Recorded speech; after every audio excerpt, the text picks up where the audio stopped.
আসসালামু আলাইকুম রহমতুল্লাহি আবরাকাত। আলহামদুলিল্লাহ, আসসালাতু ওয়াসসালামু আলা রাসূলিল্লাহ ওয়া বা'দ। সুপ্রিয় দর্শক শ্রোতা ভাই বোন, একজন মুমিনের কাছে সবচাইতে মূল্যবান এবং দামি সম্পদ হলো তার ঈমান। ঈমান যদি কেউ ঈমান বিধ্বংসী বিষয়সমূহ থেকে অক্ষুণ্ণ রেখে, নিরাপদে রেখে, হেফাজতে রেখে, সংরক্ষিত রেখে দুনিয়া থেকে যেতে পারেন, আল্লাহ রাব্বুল আলামিনের সাথে সাক্ষাৎ করতে পারেন, তাহলে তিনিই হবেন চূড়ান্তভাবে সফল কাম এবং শেষ হাসি তিনিই হাসবেন ইনশাআল্লাহ তাআলা। প্রিয় দর্শক, আর এই কারণে সাহাবায়ে কেরাম রিদওয়ানুল্লাহি তাআলা আলাইহিম আজমাইন তারা ঈমানকে অনেক বেশি পরিচর্যা করতেন, ঈমানের নবায়ন করতেন, ঈমানের খোঁজ খবর রাখতেন। ঈমান কিসে আসে, কিসে যায়, কখন ভাঙে, কখন কোন কথা ঈমান নষ্ট হয়, কোন আচরণে ঈমান ভঙ্গ হয়ে যায়, সে বিষয়ে তারা অনেক বেশি সতর্ক থাকতেন। সহিহ মুসলিম বর্ণিত হাদিসে আমরা জানি যে বিখ্যাত সাহাবী হানজালা রাদিয়াল্লাহু তাআলা আনহু তিনি একবার প্রিয় নবী সাল্লাল্লাহু আলাইহি সাল্লামের দরবারের দিকে দৌড়াতে দৌড়াতে যাচ্ছিলেন আর বলছিলেন, নাফাকা হানজালা মুনাফিক হয়ে গেছে। তিনি মনে করছিলেন যে প্রিয় নবীর দরবারে থাকা অবস্থায়, তার মজলিসে বসা অবস্থায় তার যে ঈমানের অবস্থা থাকে, বাসা বাড়িতে গেলে, কর্মক্ষেত্রে গেলে আল্লাহকে সেভাবে স্মরণে থাকে না। তিনি ভাবছিলেন যে এর কারণে তার ঈমান চলে গেল কিনা। প্রিয় দর্শক দেখুন, একজন সাহাবী তার অবস্থার একটু পরিবর্তনের কারণে তার ঈমান নিয়ে তিনি শঙ্কায় পড়ে গেলেন। ঈমান আছে কি নেই তার খোঁজ নেওয়ার জন্য, নিশ্চিত হবার জন্য রাসূল করিম সাল্লাল্লাহু আলাইহি সাল্লামের মজলিসে এবং দারসে হাজির হয়ে গেছেন। আর আমরা পৃথিবীর বেশিরভাগ মানুষের অবস্থা হলো, আমরা আমাদের ঈমানের কোনো খোঁজ খবর নেওয়া হয় না।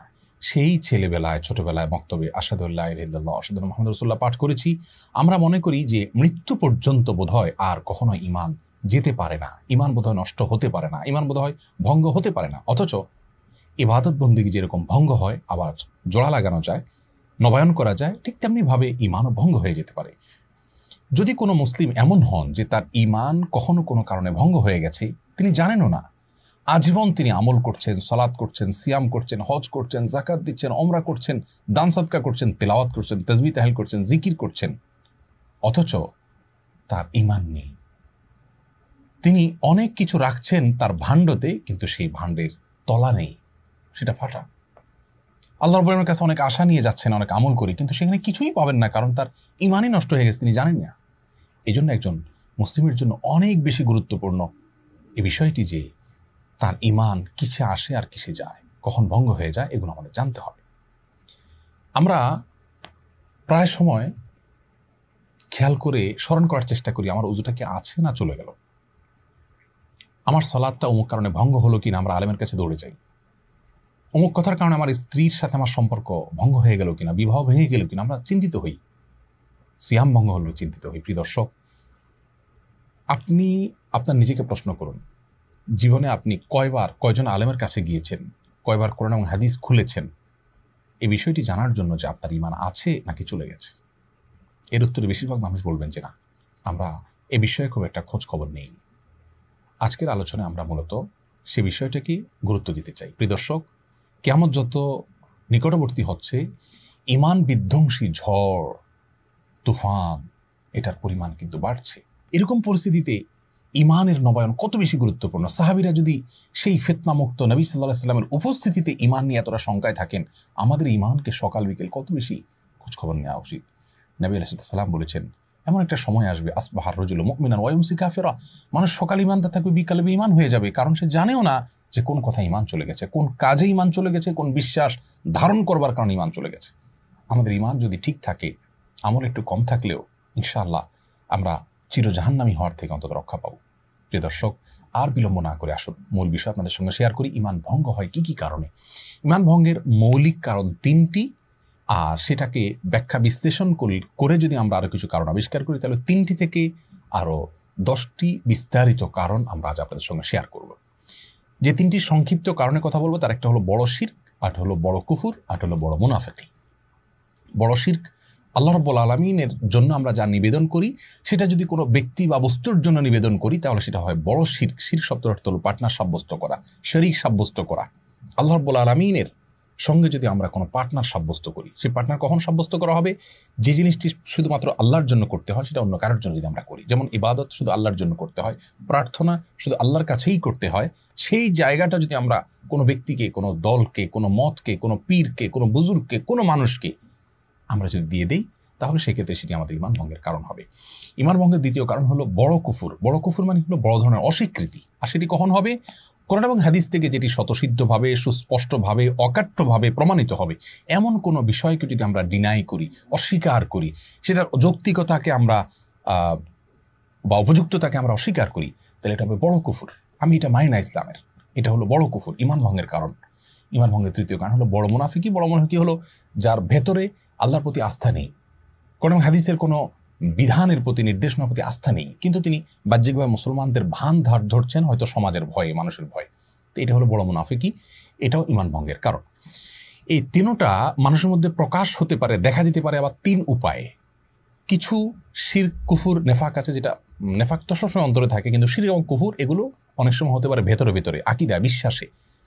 যেমন কেউ মনে মনে এই বিশ্বাস লাগলো যে অমুক পীরের হাতে পাওয়ার আছে, তিনি চাইলে আমাকে সন্তান দিতে পারেন, নাও পারেন, তাহলে এটা তার কাছে থাকলো এবং এটা তাকে বিশ্বাস করার শামিল হয়ে গেল। এটা হলো বড় শিরক অন্তরের মাধ্যমে, অর্থাৎ আকীদাগতভাবে বিশ্বাসগত শিরক। আবার শিরক কর্মগত হতে পারে, যেমন আল্লাহ চাহান্ন কাউকে সিজদা করলো, এটা হলো কর্মগত শিরক। আবার সেটা মন্তব্যগত হতে পারে, কেউ এমন কোনো কথা বলে ফেললো যা আল্লাহর সঙ্গে শিরকের সমকক্ষ। তাহলে মন্তব্যগত, কর্মগত, আকীদাগত তিনভাবে শিরিক হতে পারে। ঠিক একইভাবে কুফুরও তিনভাবে হতে পারে। কেউ অন্তরে ডিনাই করলো, মুখে বললো না কিছু, সেও কাফির হয়ে যায়। আবার কেউ মুখে কাফির মানে অস্বীকৃতি জানালো, কেউ আচরণ দ্বারা অস্বীকৃতি প্রকাশ করলো, তিনটাই হতে পারে। এই সব ধরনের ইমান ভঙ্গের কারণ থেকে আমাদের বেঁচে থাকতে হবে। প্রিয় দর্শক, আসুন এগুলোকে বিস্তারিত বিশ্লেষণ করে অনেক বড় বড় ইমামগণ, অনেক বড় বড় ওলামায়ে কেরাম 10টি কারণকে উল্লেখ করেছেন। 3টা সংক্ষিপ্ত কারণ থেকে বিশ্লেষণমূলক আরও 10টি কারণ ওখান থেকে বের হয়েছে, সেগুলো আপনাদের সঙ্গে শেয়ার করে আজকে ইনশাআল্লাহ আমরা শেষ করব। প্রথম কারণ হলো বড় শিরক, যেটা একটু আগেই বললাম। আল্লাহ তাআলা কোরআনে কারিমে বলেছেন, ইন্নাল্লাহা লা ইয়াগফিরু আন ইউশরাকা বিহি ওয়া ইয়াগফিরু মা দুনা যালিকা লিমান ইয়াশা। আল্লাহ তাআলা তার সঙ্গে শিরক করা হলে সেটি মাফ করবেন না, শিরকের চাইতে ছোট অপরাধ হলে সেটি আল্লাহ যাকে ইচ্ছা তাকে মাফ করতে পারেন। সূরা জুমার আয়াত নম্বর 65, সেখানে আল্লাহ রাব্বুল আলামিন বলেছেন, ওয়ালাকাদ উহিয়া ইলাইকা ওয়া ইলাল লাযিনা মিন ক্বাবলিক লাইন আশরাকতা লা ইয়াহবাতান্না আমালুকা ওয়া লা তাকুনান্না মিনাল খাসিরিন। হে রাসূল, আপনি এবং আপনার পূর্বের সমস্ত নবী রাসূলদের প্রতি একটি কমন নির্দেশনা জারি করা হয়েছে, যদি আপনি নবী এবং রাসূল হওয়ার সত্ত্বেও যদি শিরকে লিপ্ত হন, লাইন আশরাকতা, আপনি যদি শিরকে লিপ্ত হন, লা ইয়াহবাতান্না আমালুক, অবশ্যই অবশ্যই অবশ্যই, লামে তাকিদ নুনে তাকিদ সাকিলা, 3 ভাবে গুরুত্ব দেওয়া হয়েছে আরবি গ্রামার অনুযায়ী। অবশ্যই অবশ্যই অবশ্যই আপনার সমস্ত আমল ক্যান্সেল হয়ে যাবে এবং আপনি ক্ষতিগ্রস্ত হয়ে যাবেন। এখান থেকে পরিষ্কারভাবে বোঝা গেল কেউ শিরকে লিপ্ত হলে তার ইমান চলে যায়, সমস্ত আমল পুরানোগুলো ক্যান্সেল হয়ে যায়। এজন্য ইমানদার সবচেয়ে ভয় থাকবে শিরক নিয়ে, আল্লাহর সঙ্গে শিরক যেন না হয়, তাওহীদকে নিশ্চিত করার চেষ্টা করবে। এটা ইমান ভঙ্গের কারণ। নাম্বার 2, ইমান ভঙ্গের দ্বিতীয় কারণ হলো আল্লাহ এবং বান্দার মাঝামাঝি যদি কোনো মধ্যস্থতাকারী আমরা সাব্যস্ত করি, তাহলে ইমান নষ্ট হয়ে যাবে। আমরা জানি আমাদের হিন্দু ভাই বোন তারা বিশ্বাস করেন যে ঈশ্বর সরাসরি সবকিছু নিয়ন্ত্রণ করেন না। অনেক দেবদেবী, অনেক প্রতিমা তারা পুজো করেন এই উদ্দেশ্যে যেন তার কাঙ্ক্ষিত বিষয়টা সেই দেবদেবী তাদেরকে পাইয়ে দেন। সরস্বতীকে পুজো করেন শিক্ষার জন্য, আবার চাষাবাদ ভালো হওয়ার জন্য আরেক দেবতাকে পুজো করেন। তো এরকম পুজো করে তারা ঈশ্বরের কাছ থেকে কিছু পেতে চান বা সৃষ্টিকর্তার কাছ থেকে কিছু পেতে চান। প্রিয় দর্শক, আমাদের অনেক মুসলিম ভাই বোন মনে করেন কোনো কবরে, কোনো মাজারে গিয়ে সন্তান চাইলে, ব্যবসা উন্নতি চাইলে তিনি আমাকে আল্লাহর কাছ থেকে পাইয়ে দিবেন। এই যে একটা ব্যাপার, একটা মধ্যস্থতাকারী সাব্যস্ত করা, এটা কিন্তু ইমান ভঙ্গ করে দেয়। এর দলিল সূরা জুমার আয়াত নম্বর 3। আল্লাহ রাব্বুল আলামিন কোরআনে কারিমে বলেছেন, আলা লাহুদ্দীনুল খালিস, আল্লাহর জন্য একচ্ছত্র দিন, ইমান শুধু আল্লাহর জন্য আনতে হবে, অন্য কাউকে সেখানে মধ্যস্থতাকারী বানানো যাবে না। ওয়াল্লাযীনা ইত্তাখাযু মিন দুনিহি আউলিয়া, যারা আল্লাহ ছাড়া অন্য কাউকে অভিভাবক রূপে গ্রহণ করবে এবং তারা বলে যে মা না'বুদুহুম ইল্লা লিয়ুকাররিবুনা ইলাল্লাহি যুলফা, আমরা এই সমস্ত মধ্যস্থকারীদেরকে, মাজারকে, পীরকে, মৃত জীবিত ব্যক্তিকে বা কোনো প্রতিমাকে আমরা পুজো করছি বা তাদের কাছে গিয়ে প্রার্থনা করছি এই জন্য যে তারা আল্লাহর কাছে আমাদেরকে পৌঁছে দিবে। এই যে এই পৌঁছে দিবে মধ্যস্থকারী হলো জাস্ট এই কথার কারণে আল্লাহ রাব্বুল আলামিন কি কমেন্ট করছেন আয়াতের পরবর্তী অংশে সেটি রয়েছে। আল্লাহ রাব্বুল আলামিন এ ধরনের লোক সম্পর্কে বলেছেন, ইন্নাল্লাহা ইয়াহকুমু বাইনাহুম ফীমা হুম ফীহি ইখতালিফুন, তারা যে বিষয় নিয়ে মতপার্থক্য করছে কিয়ামতের ময়দানে আল্লাহ তাআলা তাদের ব্যাপারে ফয়সালা করবেন। এবং আল্লাহ আরও বলছেন, ইন্নাল্লাহা লা ইয়াহদি মান হুয়া কাযিবুন কাফফার, যে ব্যক্তি মিথ্যাচার করেছে এবং কুফরি করেছে, কাফের হয়ে গেছে, তাকে আল্লাহ তাআলা পথ দেখাবেন না। দেখুন এখানে মধ্যস্থতা সাব্যস্তকারী কে আল্লাহ রাব্বুল আলামিন কাফফার বলেছেন, অর্থাৎ সে কাফির হয়েছে, অস্বীকৃতি জ্ঞাপন করেছে। এখান থেকে বোঝা গেল এটা ঈমান ভঙ্গের কারণ। যখন আল্লাহ তাকে কাফের হয়ে গেছে, মিথ্যাচার করেছে আল্লাহর ব্যাপারে, এমনটি কথা বলেছেন। এই জন্য মধ্যস্থতাকারী করা যাবে না। ইমানদার সরাসরি আল্লাহর সঙ্গে সম্পর্ক করবে, আল্লাহর থেকে চাইবে, দোয়া করবে, ইবাদত করবে, আল্লাহ তাআলা তাকে সরাসরি দিবেন ইনশাআল্লাহ তাআলা। তাই ইমান ভঙ্গের দ্বিতীয় কারণ আমরা জানলাম। ইমান ভঙ্গের তৃতীয় যে কারণ তা হলো কোনো অমুসলিমকে অমুসলিম মনে না করা, কোনো মুশরিককে মুশরিক মনে না করা, অন্য কোনো ধর্মকেও সঠিক মনে করা। প্রিয় দর্শক, আমাদের দেশে অনেক ভাই বোন আছেন যারা মনে করেন সব ধর্মই ঠিক আছে, সবগুলোরই গন্তব্য একটি, ঘুরে ফিরে সবাই এক জায়গায় যাবে। এই যে কথাগুলো আমাদের নিজেদের অজান্তে কথা বলে আমাদের ইমান হারা হয়ে যাচ্ছি আমরা জানি না এই কথাগুলো কত ডেঞ্জারাস কথা। প্রিয় দর্শক, যেই ব্যক্তি আমার সৃষ্টিকর্তার অস্তিত্বকে অস্বীকার করে তার ব্যাপারে আমি উদার হতে পারি, সহাবস্থান করতে পারি। যারা অমুসলিম তাদের সঙ্গে সদাচরণ করতে আল্লাহ তোমাদেরকে নিষেধ করেন না, যদি তারা তোমাদের উপরে যুদ্ধ চাপিয়ে না দেয়। শান্তিপূর্ণ সহাবস্থান করতেই পারো, বরং আল্লাহ তাআলা এরকম মানুষকে ভালোবাসেন। তাহলে তাদের সাথে আমাদের সহাবস্থান করতে নিষেধ নেই, বরং করতে নির্দেশ রয়েছে। বাট তাদের বিশ্বাসকেও যদি আমি মনে করি সেটাও ঠিক আছে, তাহলে আমার বিশ্বাসের জায়গা থেকে আমি দেউলিয়া হয়ে গেলাম, জগাখিচুড়ি হয়ে গেল। এখানে উদারতা দেখানো আপনার ইমান সম্পর্কে উদাসীনতা হবে। অতএব আপনাকে মনে রাখতে হবে, আল্লাহ কোরআনে কারীমে বলেছেন ইন্নাদ-দীন ইনদাল্লাহি ইসলাম, একমাত্র দিন আল্লাহর কাছে মনোনীত দিন হল ইসলাম।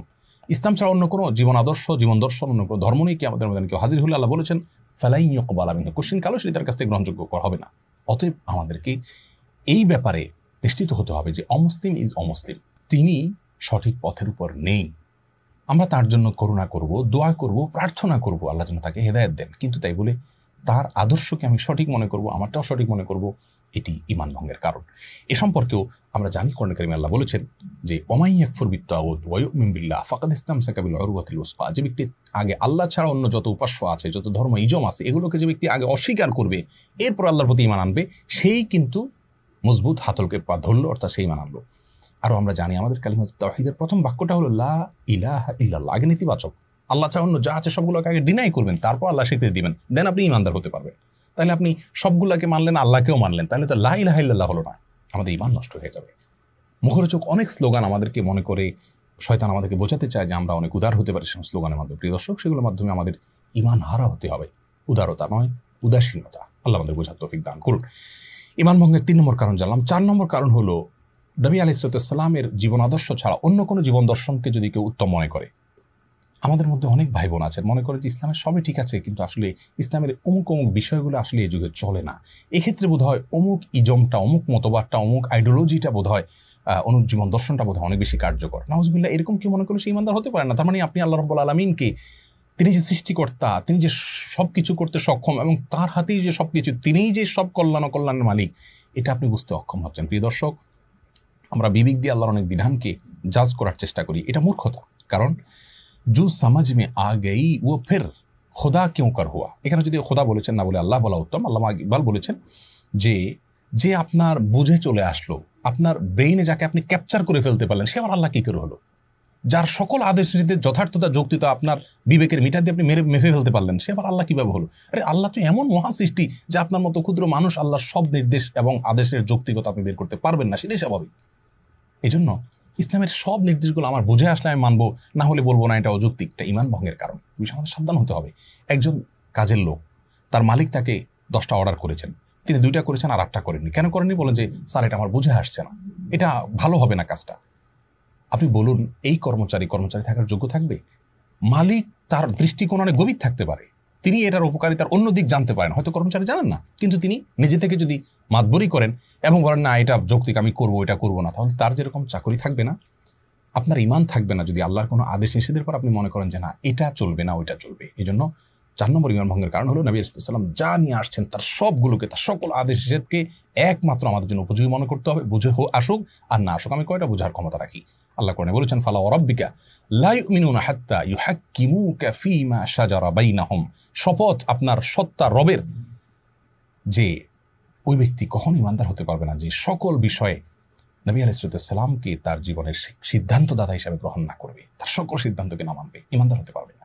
অতএব নবী সাল্লাল্লাহু আলাইহি ওয়াসাল্লামের সকল আনিত বিষয়গুলোকে আমাদের জন্য কল্যাণকর আমরা সেই হিসাবে বিশ্বাস করব। আমি পালন করতে পারছি না, আমার দুর্বলতা আছে, সেটা ভিন্ন বিষয়, তার জন্য আমার গুনাহ হবে, বাট আমি ঈমান হারা হব না।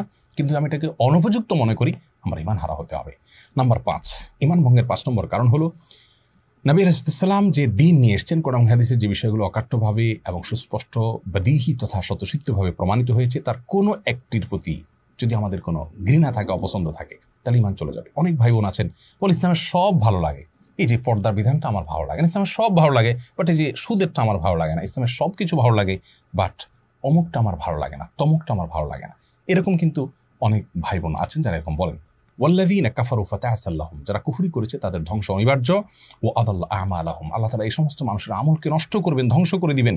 যালিকা বিআন্নাহুম কারিহু মা আনজালাল্লাহ, এই যে কারিহু মা আনজালাল্লাহ, এর কারণ হলো আল্লাহ যা নাজিল করেছেন সেটাকে তারা অপছন্দ করেছে, বলেছে এটা আমার ভালো লাগে না। এই যে আপনার ভালো লাগে না কাজ করছে, জাস্ট এই কারণে আল্লাহ রাব্বুল আলামিন আপনার সম্পর্কে এই কথা বলে শেষে বলছেন ফাআহবাতা আমালাহুম, আপনার সমস্ত আমল আল্লাহ তাআলা বরবাদ করে দিচ্ছেন। প্রিয় দর্শক, এখান থেকে বোঝা গেল এরকম কোনো আচরণ করলে সেটি ঈমান ভঙ্গের কারণ হবে যে ইসলামের অমুক জিনিসটা আমার ভালো লাগে না। আপনার ভালো লাগা না লাগা এটার উপরে সত্য নির্ভর করেন, আপনি সবকিছু বুঝতে সক্ষম নন, আমরা কেউই সক্ষম নেই। আল্লাহ রাব্বুল আলামিন মালিক, আমরা তার কৃতদাস সৃষ্টি মাত্র। তার সকল নির্দেশের যৌক্তিকতা যথার্থতা আমাদের বুঝতে হবে, এমনটি বাধ্যতামূলক নয়।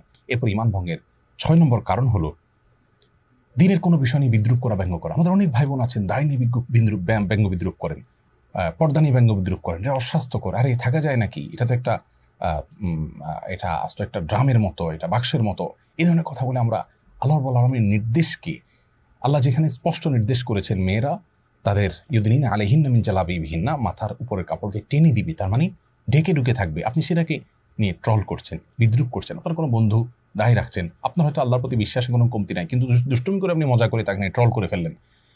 দেখুন, এটি নবী আলাইহিস সালামের সুন্নাহ, কোরআন হাদিসের বিষয়টাকে নিয়ে ট্রল করলে ঈমান থাকবে না। আর এই সম্পর্কে আল্লাহ রাব্বুল আলামিন কোরআনে কারীমে বলেছেন সূরা তাওবাতে, কুল আবিল্লাহি ওয়া আয়াতিহি ওয়া রাসূলিহি কুনতুম তাস্তাহজিউন, কিয়ামতের ময়দানে কাফিরদেরকে আযাব দিতে দিতে বলা হবে, তোমরাই কি সেই গোষ্ঠী যে দুনিয়াতে আল্লাহকে নিয়ে, তার রাসূলকে নিয়ে ব্যঙ্গ করতে, তার আয়াত নিয়ে বিদ্রুপ করতে। লা তা'তাদিরু, আজ কোনো ওজর খাহি করো না, আজ তোমাদের কোনো ওজর খাহি শোনা হবে না।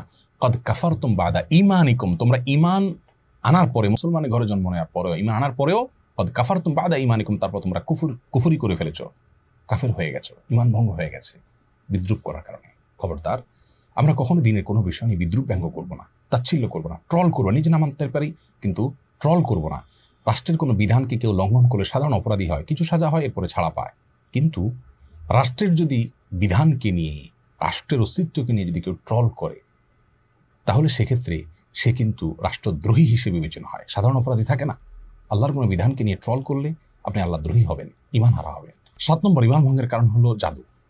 কোরআনে কারীমে আল্লাহ বলেছেন হারুত মারুত নামক 2 ফেরেশতাকে আল্লাহ তাআলা পাঠিয়েছেন, তারা মানুষকে জাদু শিক্ষা দিয়েছেন, এবং আল্লাহ তাআলা সাবধানও করেছেন যে এটা যেন কেউ শিক্ষা গ্রহণ করে প্রয়োগ না করে। কেউ যদি জাদু শিক্ষা গ্রহণ করে, প্রয়োগ করে, এটা এক্সারসাইজ করে, চর্চা করে, তাহলে সেক্ষেত্রে সেই ব্যক্তি সম্পর্কে আল্লাহ রাব্বুল আলামিন কুফরির বাক্য ব্যবহার করেছেন এবং বলেছেন যে কিছু লোক শিখেছে তারা কুফরি করেছে, যারা শিখেনি বা চর্চা করেনি তারা কুফরি করেনি। এখান থেকে অনেক ইমামগণই বলেন যে জাদু এটার সাথে কেউ সংশ্লিষ্ট হলে, অর্থাৎ জাদু শিখলে, চর্চা করলে, প্রয়োগ করলে সে ব্যক্তি ঈমান হারা হয়ে যায়। জন্য এর শাস্তিও মৃত্যুদণ্ড, সকল ইমামদের ঐক্যমতে সর্বোচ্চ শাস্তি। এটি ঈমান ভঙ্গের কারণ অনেক ইমামদের মতে, বরং বেশিরভাগ ইমামদের মতে। কেউ কেউ এ ব্যাপারে, এই পয়েন্টের ব্যাপারে দ্বিমত পোষণ করেছেন। 8 নম্বর ঈমান ভঙ্গের কারণ হলো মুসলিমদের বিরুদ্ধে কোনো প্রকার ষড়যন্ত্রে লিপ্ত হওয়া। আজকাল অনেক মানুষ আছে যারা মুসলমানদের সন্তান, বিভিন্ন দেশে গিয়ে দেখা যায় মুসলমানদের বিরুদ্ধে বিভিন্ন এজেন্ডা নিয়ে তারা আসছেন এবং অমুসলিমদের সাথে বসে তারা মুসলিমদের নিয়ে বিভিন্ন ষড়যন্ত্র করছেন, এবং মুসলিমদের উন্নতি, অগ্রগতি তাদের চক্ষুশূল হওয়ার কারণ হয়। মসজিদ কেন বেড়ে যাচ্ছে, মাদ্রাসা কেন বেড়ে যাচ্ছে, আলেম ওলামা কেন বেড়ে যাচ্ছে, পর্দা কেন বেড়ে যাচ্ছে, এই যে অমুসলিমদের সাথে বসে বসে সলা পরামর্শ করা, মুসলিমদেরকে বিভিন্নভাবে ইসলাম চর্চা থামানোর চেষ্টা করা, এসবগুলো ইসলাম বিরোধী বা অমুসলিম তথা আল্লাহর প্রতি অবিশ্বাস যারা আছে তাদের সঙ্গে আঁতাত করার শামিল। এটাও ঈমান ভঙ্গের কারণ। কোরআনে কারীমে আল্লাহ তাআলা সম্পর্কে বলেছেন ইয়া আইয়ুহাল্লাযীনা আমানু লা তাত্তাখিযুল ইয়াহুদা ওয়ান নাসারা, ওয়া ইয়া ঈমানদাররা তোমরা ইহুদি খ্রিস্টানদেরকে বন্ধুরূপে গ্রহণ করবে না, তারা এক অন্যের বন্ধু হতে পারে। ওয়া মাইয়াতাওয়াল্লাহু মিনকুম ফাইন্নাহু মিনহুম, তোমাদের মধ্যে কেউ যদি তাদের সঙ্গে গিয়ে সলা পরামর্শ করে তাহলে তারা তাদের অন্তর্ভুক্ত হয়ে যাবে। ইন্নাল্লাহা লা ইয়াহদিল কওমাজ যালিমিন, নিশ্চয়ই আল্লাহ রাব্বুল আলামিন জালেম সম্প্রদায়দেরকে হেদায়েত দেন না। এই আয়াত থেকে পরিষ্কারভাবে বোঝা গেল এটি ঈমান ভঙ্গের কারণ। ঈমান ভঙ্গের 9 নম্বর কারণ হলো যদি কেউ মনে করে যে কিছু লোক আছে অথবা তিনি নিজে ইসলামের যে আদেশ নিষেধ আছে এগুলোর ঊর্ধ্বে, আরে রাখো এগুলো কেন পালন করতে হবে, এগুলোর ঊর্ধ্বে মনে করেন কাউকে। অনেক পীরের মুরিদ আছেন মনে করেন যে আমার পীর সাহেব এগুলো থেকে ঊর্ধ্বে, তার নামাজ কালাম লাগে না, তিনি ইসলামের সমস্ত আদেশ নিষেধের ঊর্ধ্বে, এরকম যদি কেউ মনে করে সেটিও ঈমান ভঙ্গের কারণ হতে পারে। 10 নম্বর ঈমান ভঙ্গের কারণ হলো যদি কেউ তার আচার আচরণে, কাজে, কর্মে সার্বিকভাবে ইসলাম থেকে নিজেকে ধুয়ে মুছে আলোক করে ফেলে, তার জীবনে কোনো ইসলামের ছিটে ফোঁটা পর্যন্ত নাই, না নামাজ পড়ে, না রোজা রাখে, না হজ করে, না জাকাত দেয়, না টুপি পরে, না আল্লাহ বলে, না রাসূল বলে, না কোরআনের কথা বলে, না হাদিসের কথা বলে, তার জীবন আচারের মধ্যে ইসলামের কোনো লেশ মাত্র নেই, এরকম বহু মানুষ কিন্তু আমাদের সমাজে আছে। নামে মুসলিম, কিন্তু ওনার ভিতরে কখনো না জুমা পড়ে, না ঈদের নামাজ পড়ে, না কোরবানি করে, না রোজা রাখে, কিচ্ছু নাই, ইসলামের কোনো কিচ্ছু নেই। এই ব্যক্তির এই আচরণটাও ঈমান ভঙ্গের কারণ। কারণ এই যে বিমুখ হয়ে যাওয়া, সম্পূর্ণরূপে ধুয়ে মুছে নিজেকে আলাদা করে ফেলা, এটা পরিষ্কারভাবে কিন্তু কুফরি, এটা কিন্তু অস্বীকৃতি। আল্লাহকে স্বীকার করলে কিছু না কিছু ক্ষেত্রে তার প্রকাশ ঘটার কথা। এ সম্পর্কে কোরআনে কারীমে একটি আয়াত আমরা দেখতে পাই। আল্লাহ রাব্বুল ইরশাদ করেছেন, ওয়ামান আযলামু মিম্মান যুক্কিরা বিআয়াতি রাব্বিহ, যে ব্যক্তির কাছে তার রবের আয়াত এবং নিদর্শন সমূহ এগুলো তাকে স্মরণ করে দেওয়া হলো, ফাআরাদা আনহা, এরপর সে এখান থেকে বিমুখ হয়ে গেল, এগুলোকে সে পাত্তা দিল না, ডিনাই করলো না, গায়ে মাখলো না। ইন্না মিনাল মুজরিমিনা মুনতাকিমুন, আমি এই ধরনের অবাধ্যদের কাছ থেকে প্রতিশোধ গ্রহণ করবো, আল্লাহ বলছেন। প্রিয় দর্শক, এই ধরনের কথা, প্রতিশোধ গ্রহণ করার কথা কুফরি বা কাফের হওয়া ছাড়া আল্লাহ তাআলা বলেন না সচরাচর। অতএব বোঝা গেল এটি ঈমান ভঙ্গের কারণ। এক নজর আবার বলে দিচ্ছি ঈমান ভঙ্গের কারণসমূহ। 1 নম্বর শিরক করা, 2 নম্বর হলো আল্লাহ এবং বান্দার মধ্যে বা ওদের ক্ষেত্রে কোনো মধ্যস্থতাকারী সাব্যস্ত করা, আর 3 নম্বর হলো আল্লাহ রাব্বুল আলামিনের নির্দেশকে যারা লঙ্ঘন করে বা ঈমান আনে না, অমুসলিম, তাদেরকে অমুসলিম মনে করা, তাদেরকেও সঠিক মনে করা। 4 নম্বর হলো আল্লাহ নবী সাল্লাল্লাহু আলাইহি ওয়াসাল্লাম আনিত দ্বীনের চাইতে কোনো আইডিওলজিকে, কোনো জীবন দর্শনকে উত্তম মনে করা। 5 নম্বর হলো নবী সাল্লামের আনিত কোনো দিনকে, দিনের কোনো বিষয়কে কেউ যদি অপছন্দ করে, তার ভালো না লাগা কাজ করে তথাকথিত, তাহলে সেটি ঈমান ভঙ্গের কারণ হবে। 6 নম্বর হলো দিনের কোনো বিষয় যদি কেউ বিদ্রুপ করে, ব্যঙ্গ করে, ঠাট্টা করে সেটি। 7 নম্বর হলো যদি জাদু শিখে, চর্চা করে, প্রয়োগ করে সেটি। 8 নম্বর হলো মুসলিমদের বিরুদ্ধে যদি অমুসলিমদের সাথে গিয়ে ষড়যন্ত্র করে সেটি। এবং 9 নম্বর হলো কেউ যদি মনে করে যে সে অথবা নির্দিষ্ট কিছু লোক তারা কোন হাদিসের এই সমস্ত আদেশের ধার ধারণা এগুলোর ঊর্ধ্বে তারা এগুলো কোনো প্রয়োজন মনে না করে, অনাবশ্যক মনে করে সেটি। আর 10 নম্বর হলো দিন থেকে পরিপূর্ণরূপে তার কাজের মাধ্যমে বিমুখ হওয়া, সে কার্যতে কুফরি করছে, কোনো কিছুকেই দিনের ছিটেফোঁটা তার মধ্যে রাখছে না। এই সবগুলো ঈমান ভঙ্গের কারণ। প্রিয় দর্শক, ঈমান ভঙ্গের মৌলিক 3 কারণ এবং বিস্তারিত 10 কারণ, এগুলোকে অক্ষরে অক্ষরে রপ্ত করে আমাদের মধ্যে কখনো এগুলো লেশ চলে আসে কিনা আমরা সেটিকে যাচাই করে ফেলবো। আর ইতিমধ্যে যদি কেউ এরকম কোনো কারণের মধ্যে পড়ে থাকি, এক্ষুনি তওবা করে আল্লাহর কাছে লজ্জিত হয়ে মাফ চাইবো, নতুন জীবন গড়বো। ইনশাআল্লাহ আল্লাহ তাআলা পেছনের সমস্ত গুনাহ মাফ করে দিবেন এবং নতুন হিসেব আমার শুরু হবে, হালখাতা হয়ে যাবে। আল্লাহ রাব্বুল আলামিন আমাদের ঈমানগুলোকে শত সহস্র ফিতনা, ধোঁয়াশা, বিভ্রান্তি এবং গুমরাহি, পথভ্রষ্ট হওয়ার মতো যে ঈমান বিধ্বংসী ঝড়গুলো আসছে, এ সকল ঝড়ে, এক এক ঝড়ে কিছু মানুষ কাফের হয়ে যায়, বেঈমান হয়ে যায়।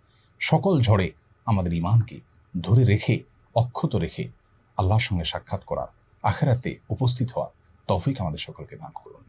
সেই সাথে আহ্বান রাখছি, অনভিশনের সাথে আমরা আছি, আপনারাও থাকুন এবং অনন্য আয়োজনের সঙ্গে যুক্ত হয়ে কোরআন এবং হাদিস সম্পর্কে জানার চেষ্টা করুন। এটাকে প্রচার এবং প্রসার করতে আপনারাও উদ্যোগী হন। জাযাকুমুল্লাহু খায়রা। আসসালামু আলাইকুম ওয়া রাহমাতুল্লাহি ওয়া বারাকাতুহু।